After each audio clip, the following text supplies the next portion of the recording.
Hello friends, सृजन ice academy Lanka Varanasi के online platform पर आपका स्वागत है। फ्रेंड्स, हम लोग मुगल साम्राज्य के क्वेश्चंस लगा रहे थे और पिछले सेशन में हमने कुछ क्वेश्चंस लगा भी लिए हैं। उसी के आगे हम लोग आज बढ़ना है हम लोग, तो सीधे हम लोग क्वेश्चंस पे चला जाए बिना समय गवाए। आया जाए। देखिए, कल तक हमने जो हम लोगों ने लास्ट वीडियो में बनाया देखा था क्वेश्चन, अब उसके आगे देखिए। अगला क्वेश्चन आपका है, सम्राट अकबर ने 1581 ईस्वी में विशाल सेना सहित अफगानिस्तान की ओर कूच किया। ए आर है, वे मध्य एशिया में अपने पैतृक देश फरगना को वापस प्राप्त करने के लिए अग्रसर थे। अब देखिए यहाँ पे, चूंकि देखिए ए और आर के जो क्वेश्चंस होते हैं, सबसे पहले उसमें क्या होता है, हम पिछले अपने कई वीडियोस में बताया भी हैं, बहुत आसान तरीका कि जो सबसे पहली आवश्यकता होती है कि हम लोग पहले दोनों स्टेटमेंट्स की सत्यता और असत्यता, ट्रू है कि फॉल्स है, मतलब सही है गलत है, पहले ये जानना जरूरी है। हाँ, एक केस हमने जरूर आपसे बताया था कि अगर इनमें या इसमें ए और आर में से कोई एक गलत है तो थोड़ा सा आपके लिए आसान हो जाता है, क्योंकि जो ऑप्शंस है वो इस हिसाब से हैं कि दूसरा सही ही होगा। तो इनमें से कोई अगर एक गलत है तो दूसरा सही है, पक्का हो गया आंसर, या तो सी होगा या डी होगा, ये पक्का है। बट पहले यही जरूरी होता है कि हम दोनों के स्टेटमेंट्स को पढ़ें। तो जो पहला स्टेटमेंट है, सम्राट अकबर ने, ये सही है, आपका कोई डाउट नहीं है, ये सही है। लेकिन क्या, अच्छा, उसके बाद वे मध्य एशिया में अपने पैतृक देश फरगना को प्राप्त करने के लिए अग्रसर थे। तो अकबर के लिए ऐसा कुछ नहीं था कि वो फरगना की गद्दी को पुनः प्राप्त करना चाहता था। मुगल शासक भारत में ही तक सीमित रहना चाह रहे थे अपने आप को, अन्य देश अन्य क्षेत्रों में भले विजय कर रहे हो, लेकिन अपने पैतृक स्थान को प्राप्त करने की ऐसी कोई बात नहीं थी। इसका मतलब ये आपका गलत हो जाएगा। आपका आंसर हो जाएगा ए सही है परंतु आर गलत है। इसका आंसर हो गया सी। नेक्स्ट क्वेश्चन देखिए। नेक्स्ट क्वेश्चन आपका है, अकबर के दरबार में आने वाला पहला अंग्रेज व्यक्ति था। देखिए, अकबर के दरबार में जो अंग्रेज आया था, जो पहला व्यक्ति जो था, जो ये वो है राल्फ फिंच, जो 1583 में, उसमें महारानी थी एलिजाबेथ प्रथम, है ना। वो उन्हीं का पत्ता लेकर व्यापारिक उद्देश्य अकबर के दरबार में व्यापार के लिए अनुमति या परमिशन के संदर्भ में यहाँ पे आए थे। हालांकि उनको सफलता नहीं मिली थी, बट वो पहले व्यक्ति थे, वो रॉल्फ फिंच ही थे, जो 1583 में एलिजाबेथ का पत्र लेकर के अपने व्यापारिक अनुमति के लिए अकबर के दरबार में उपस्थित हुए थे। तो आपका आंसर हो जाएगा आंसर ए। नेक्स्ट क्वेश्चन पे आइए। किस इतिहासकार ने दीने इलाही को धर्म कहा था? तो बिल्कुल फैक्चुअली हो गया ये आपका। तो इसका आंसर जो आपका है वो बी है, इसमें ज्यादा समय नहीं लगाना है। बदायनी ने दीने इलाही को धर्म के रूप में उल्लेखित किया था। नेक्स्ट क्वेश्चन आइए। नेक्स्ट क्वेश्चन है, अकबर के नौरत्नों में कौन उसके रसोई घर का प्रधान था? पीछे भी क्वेश्चन आया था, हमने कहा था आने वाले समय में नौरत्नों की चर्चा होगी। फिलहाल अभी जो क्वेश्चन उनमें कौन क्या है, तो इसका पहले तो आंसर जान जाइए। अकबर के नौरत्नों में जो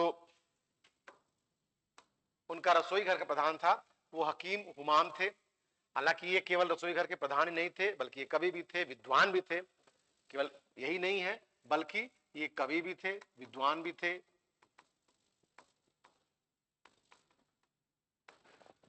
मुल्ला दो प्याजा ये अकबर के सलाहकार थे, जो कम से कम है उसको तो अब जान ही जाए। सामने जो दो तीन आ गए हैं। अब्दुल रहीम खाने खाना, इसकी चर्चा थोड़ी सी पहले आई है, फिर भी हम दो तीन पॉइंट बता दे रहे हैं। ये कौन है? ये बीरबल के लड़के हैं, जिसको कि अकबर ने अपने पुत्र तरह पाला था, और जो खाने खाना तक पहुंचे थे, और ये भी एक विद्वान थे, और यही नहीं बल्कि सैनिक योग्यता भी इनके अंदर थी। ये वही है जो उन्होंने रहीम नाम से जो दोहे लिखे थे इन्होंने। तो अब्दुल रहीम खाने खाना के बारे में हमने आपको बता दिया कि वो कौन और क्या थे। मुल्ला दो प्याजा सलाहकार थे। इसका जो आंसर है वो हो गया ए हो गया। नेक्स्ट क्वेश्चन देखिए।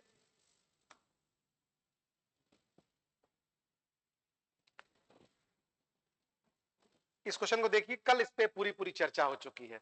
मतलब पिछले अगर से वीडियो में आप देखेंगे, अगर उसको ठीक से आपने लगा लिया है तो अब यहाँ पे आपको समय नहीं लगना चाहिए, बिल्कुल क्लियर है। बाबर ने बाबरनामा तुर्की भाषा में लिखा। अभी हमने कहा क्या करना है, तो पहले हमें देखना है कि सही है या गलत है। तो बिल्कुल सही है, ये तुर्की भाषा में लिखा था, कल चर्चा भी हुई है पिछले सेशन में। तुर्की मुगल दरबार की राजभाषा थी। क्या ऐसा था? हमने कहा ना पहले आपको फैक्ट जानना जरूरी है। तो तुर्की मुगल दरबार की राजभाषा नहीं थी, तो ये गलत हो जाएगा। ठीक। अब अगर मान लीजिए आपको ये आ रहा होता कि तुर्की मुगल दरबार की राजभाषा थी, ये सही है या गलत है? अगर ये मालूम है कि ये गलत है, तो अगर ये ए नहीं भी आ रहा है तो पक्का मानिए कि वो सही ही होगा और आंसर ए सही है और आर गलत ही होगा, सी। ठीक। हमने पहले भी कहा आपसे कि अगर कोई एक गलत मालूम है, या मान लीजिए अगर ये गलत होता तो ये पक्का है कि आर सही ही होता। तो एक गलत हो जाने पर थोड़ा आसान हो गया, दूसरा नहीं भी आ रहा है तो वो श्योर है कि वो अगर एक गलत है दूसरा सही ही होगा। दोनों सही है तब कठिन होता है, क्योंकि तब आपको देखना होता है कि एक्सप्लेनेशन है या नहीं है। तब आपको जानना पूरी पूरी जरूरी है कि वो उसको व्याख्या कर रहा है या नहीं कर रहा है, कहां सही है कि नहीं सही है। तो यहाँ पे तो कोई समस्या ही नहीं है, इसका आंसर सी हो जाएगा। नेक्स्ट क्वेश्चन देखिए। और चूंकि पीछे हम चर्चा कर चुके हैं कल पिछले सेशन में आपको कि अकबर ये बाबर ने जो अपनी आत्मकथा लिखी थी वो तुजु के बाबरी या बाबरनामा तुर्की भाषा में लिखा था, और हमने कोड भी दिया था आपको कि फारसी में इसका बाद में अनुवाद हुआ था, और अब्दुल रहीम खाने खाना जो अभी पीछे आपने पढ़ा है उन्होंने फारसी अनुवाद किया था, तो फारसी में अनुवाद हुआ था। हमने एक कोड भी दिया था कि आप एपीजे याद कर लीजिए, एपीजे कलाम साहब के नाम पर। तो एपीजे याद कर लीजिए, अब्दुल रहीम खाने खाना, पाइंदा खां और जेतुद्दीन। और वैसे हमने इंग्लिश में भी एक कोड दिया था आपको कि बिल याद कर लीजिए, बेवरेज, इर्स्किन और लीडेन। तो पिछले सेशन में चर्चा हुई है, तो इसलिए हम और आगे नहीं बढ़े, केवल हमने इसको एक्सप्लेन कर लिया और आपको बता दिया। नेक्स्ट क्वेश्चन पे आइए। नेक्स्ट क्वेश्चन आपका है, मात्र एक मुट्ठी बाजरे के चक्कर में मैंने अपना साम्राज्य खो दिया होता, इस कथन को आप किस मध्यकालीन शासक से संबद्ध करेंगे? पहले तो आप इसका आंसर जान जाइए। इसका आंसर जो आपका है वो है शेरशाह। शेरशाह ने जब मारवाड़ अभियान से वापस आ रहा था तो तब उसने ये बात रखी थी, क्योंकि मारवाड़ के सैनिकों ने शेरशाह को कड़ी टक्कर दी थी, और उसी समय से कहा था कि एक मुट्ठी बाजरे, मतलब केवल मारवाड़ को हासिल करने में अगर मैं और उलझ गया होता तो मैंने दिल्ली की सत्ता या सल्तनत को खो दिया होता। तो उसी संदर्भ में उन्होंने ये चर्चा किया था। मारवाड़ में उनकी जो लड़ाइयां हुई थी, वहां के एक दो वीर जो थे वो बड़े फेमस थे आपके वहां के वीरों में, जिनमें आपका एक दो नाम तो आपका जैसे जैता और कुंपा है वो बड़े इंपॉर्टेंट है। और जो शासक थे राव मालदेव, उन्हीं के लोग सैनिक और सेनापति थे। तो उसी मारवाड़ अभियान दौरान उन्होंने ये बात रखी थी। तो आपका आंसर शेरशाह हो जाएगा। नेक्स्ट क्वेश्चन आइए। निम्नलिखित में से किसने यह आज्ञा दी थी कि आदमी को एक ही स्त्री से विवाह करना चाहिए और वह तभी दूसरा विवाह कर सकता है? इसका आंसर आपका है अकबर। अकबर ने कई सामाजिक कार्य किए थे। उसने विवाह के उम्र को भी तय किया कि बाल विवाह न होने पाए। उसने सती प्रथा को भी रोकने का प्रयास किया था। उसने दास प्रथा पर भी प्रतिबंध लगाया था। जब वो पर्दा शासन का दौर था तो उसमें तीन महत्वपूर्ण निर्णय उसने लिए थे: दास प्रथा, तीर्थ यात्रा कर और जजिया कर। 1562, 1563 और 1564। तो सामाजिक क्षेत्र में उसने बहुत से ऐसे निर्णय लिए थे, तो उन्हीं में ये है। तो अकबर इसका आंसर हो जाएगा। नेक्स्ट क्वेश्चन आइए। किस मुगल बादशाह के विरुद्ध जौनपुर से फतवा जारी हुआ था? वो है अकबर ही है। जौनपुर के कई मौलवियों ने मिलकर के फतवा जारी किया था अकबर के विरुद्ध में, तो इसका आंसर हो जाएगा बी। नेक्स्ट क्वेश्चन, अकबर के शासनकाल की निम्नलिखित घटनाओं को काल क्रमानुसार व्यवस्थित कीजिए। क्रोनोलॉजिकल ऑर्डर में आपको देखना है। तो जजिया की समाप्ति, जजिया की समाप्ति कब हुई? पहले तो इस पे आ जाइए। तो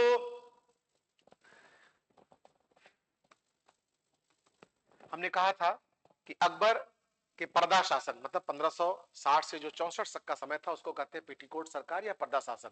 क्यों कहते हैं? क्योंकि यह वह समय था जैसा कहा जाता है कि अकबर इस हरम की स्त्रियों के प्रभाव में था। इसको अतका ख्याल भी कहते हैं। हरम की स्त्रियों में प्रभाव में था, जिसमें महामनगा, जीजी अनगा, आदम खां, शमसुद्दीन जैसे लोग का प्रभाव था। तो लेकिन उसी दौरान अकबर ने कुछ महत्वपूर्ण निर्णय लिए थे। इसलिए कुछ विद्वान इस बात को, इस स्टेटमेंट को एक्सेप्ट नहीं करते कि हाँ अकबर हरम की स्त्रियों को प्रभाव में था, क्योंकि इसी समय अकबर ने 1562 में दास प्रथा, 1563 में तीर्थ यात्रा और 1564 में जजिया की समाप्ति की थी। तो 1562 में आपका जजिया आपका हो जाएगा 1564। ठीक है, जान भी जाइए दास प्रथा कब है? 1562। तीर्थ यात्रा कर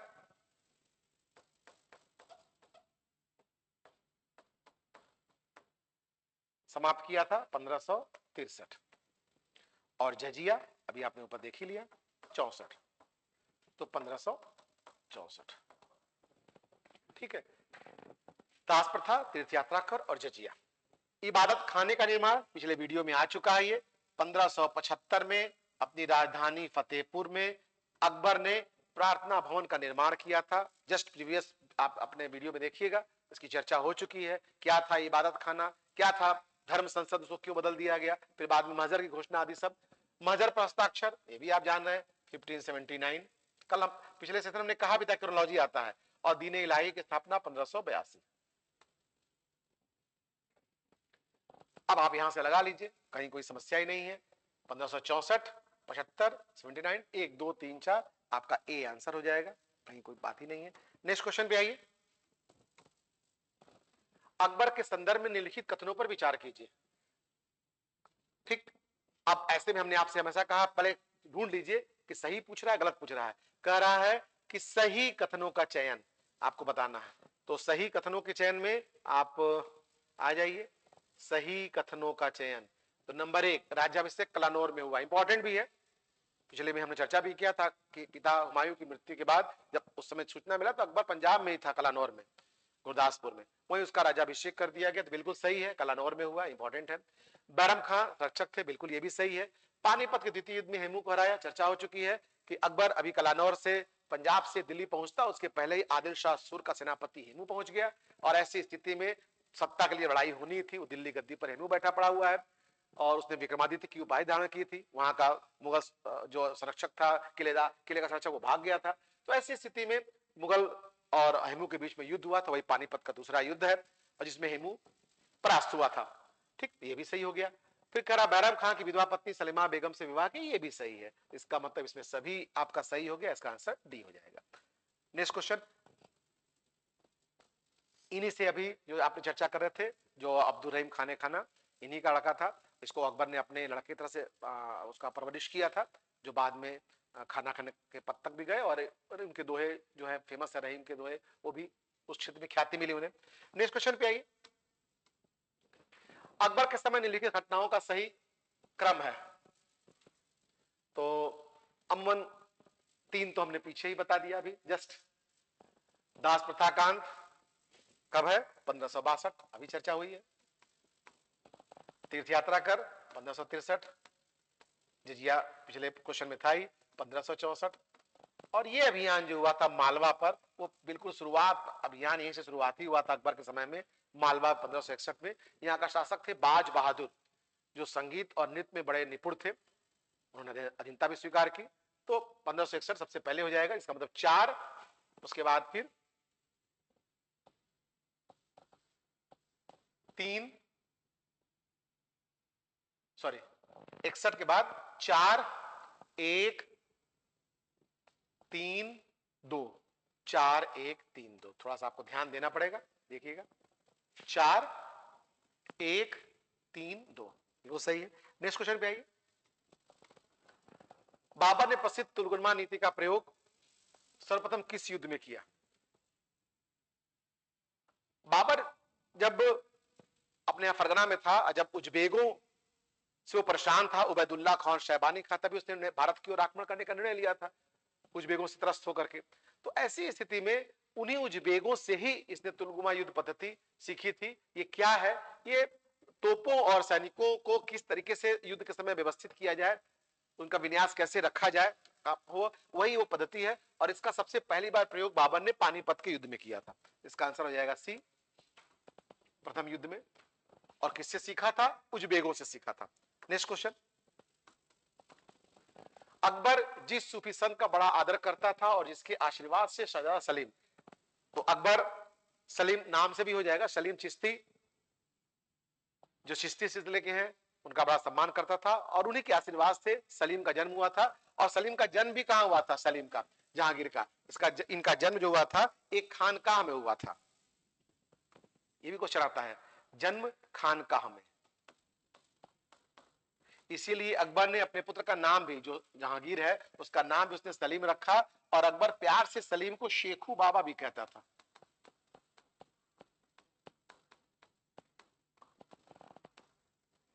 तो आपका आंसर हो जाएगा शेख सलीम चिश्ती। नेक्स्ट क्वेश्चन, किस युद्ध में बाबर ने जिहाद का नारा दिया तथा तमगा नामक कर को समाप्त किया? हल्की सी चर्चा पिछले वीडियो में आई भी है। पानीपत जीतने के पश्चात बाबर ने वापस काबुल जाने से, अपने मूल पैतृक जगह जाने से मना कर दिया कि अब मैं यहीं रहूंगा। तो पानीपत जीतने बाद जब उसने निर्णय लिया तो उसके सैनिकों ने यहां रुकने से इनकार कर दिया। ऐसी स्थिति में बाबर ने जब अगली लड़ाई जो हुई खनवा लड़ाई, तो उसके पहले उसने महत्वपूर्ण कुछ ऐसी घोषणाएं की, जैसे उसने तमगा नामक जो सैनिकों पर शुल्क लगता था उसको हटा दिया। जिहाद मतलब होता धर्म युद्ध, उसने धर्म युद्ध का नारा दिया। तो इस तरीके से उसने ऐसी घोषणाएं करके लोगों में एक उत्साह भरा और सैनिकों को यहाँ पर रुकने के लिए, आगे कंटिन्यू करने के लिए उसने राजी कर लिया। तो वह युद्ध था खनवा, और खनवा जीतने के बाद बाबर ने गाजी की उपाधि भी धारण की थी। तो वो आपका आंसर इसका हो जाएगा खनवा का युद्ध। खनवा का युद्ध कब हुआ था? खनवा का युद्ध आपका हुआ था 1527 में। किससे हुआ था? राणा सांगा से। इसमें राणा सांगा नहीं, बहुत से राजपूत शासक और बहुत से मुस्लिम शासक भी इसमें शामिल थे। महमूद लोदी भी था इसमें आपका। तो ये आपका आंसर हो जाएगा खनवा का युद्ध। अगला क्वेश्चन देखिए नेक्स्ट, किस युद्ध को जीतने के बाद शेरशाह ने दिल्ली में अफगान सत्ता की स्थापना की? पिछले में भी बार बार हमने चर्चा किया, बैठा लीजिए मन में एकदम दिमाग में, कि वो दो युद्ध जिसके बाद हुमायूं के हाथ से सत्ता चली गई और शेर खां शेरशाह के नाम से दिल्ली की सत्ता पे बैठा आया। हालांकि 5 वर्ष तक ही शासन में था वो, 45 तक, बाद में योग्य शासक नहीं थे। और फिर 1555 में हुमायूं की वापसी हुई। तो वो दो युद्ध जिससे हुमायूं की वापसी हुई, तो जिन दो युद्धों से सत्ता गई थी वो था आपका 1539 में चौसा का युद्ध, 1539 में चौसा, और 1540 में कन्नौज या बिलग्राम या गंगा का युद्ध।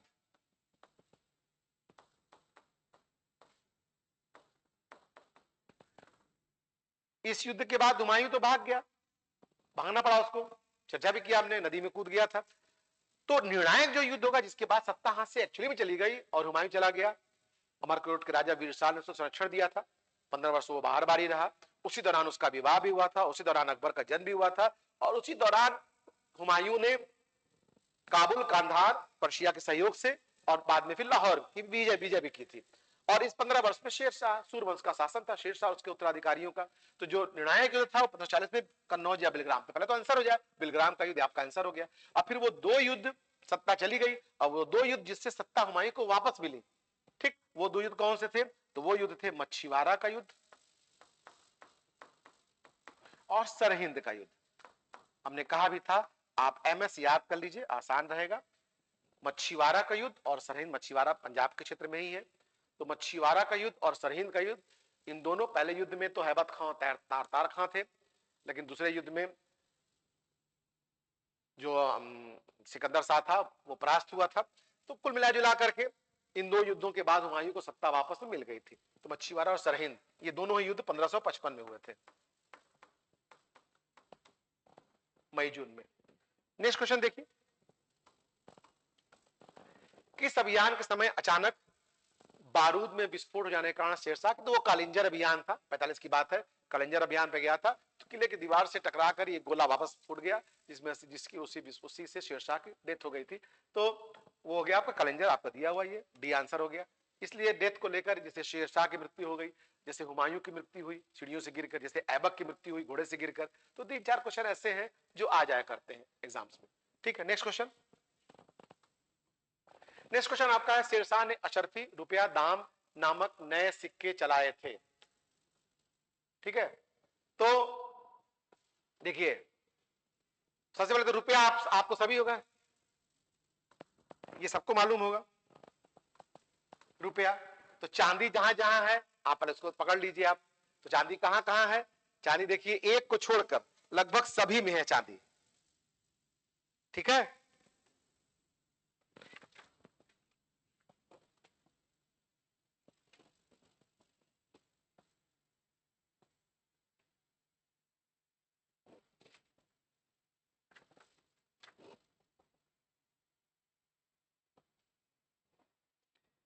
ठीक है। तो एक तो जो छोड़कर है उसमें से आप देखिए बी में कहां कहां है, तीनों में है, इसका मतलब केवल एक यही कटेगा। और एक आपको अगर और आ जाए, मान लीजिए अगर तांबा अमूमन दाम मालूम रहता है तो ये यहां आगे, अगर इसको आप ले लेंगे तो चांदी तांबा यहां है, चांदी यहां नहीं है, चांदी तांबा यहां पर भी है, लेकिन ये चांदी, इसका मतलब तीनों आपको आएगा तभी काम चलेगा। तो रुपया जो आपका जो आपका ये शर्फी है वो सोना, तो ये आपका आंसर हो जाएगा सोना चांदी तांबा। ठीक, नेक्स्ट क्वेश्चन देखिए। पर्दा शासन 1560 से 64 ईस्वी के लिए जिम्मेदार अतका खैल या हरम दल की सर प्रमुख, अभी जस्ट हमने बोली दिया, बिल्कुल जरूरत नहीं आगे कि पर्दा शासन 60 से 64, इसे पेटीकोट सरकार भी या अतका खैल भी कहते हैं। इसमें मुख्य रूप से महामनगा अकबर की धाय मां, फिर उनकी महामंगा की पुत्री जिजियनगा, शमसुद्दीन आसफ खान जैसे, तो इसमें आपका सीधे आंसर हो जाएगा महामनगा। नेक्स्ट क्वेश्चन देखिए। अकबर का सबसे अंतिम विजय अभियान था, साउथ में ही था अकबर का असीरगढ़ का विजय, तो ये आपका इसका आंसर हो जाएगा डी। कहा जाता है कि असीरगढ़ की विजय, इसने इसकी विजय इसके किले का द्वार सोने की कुंजियों से,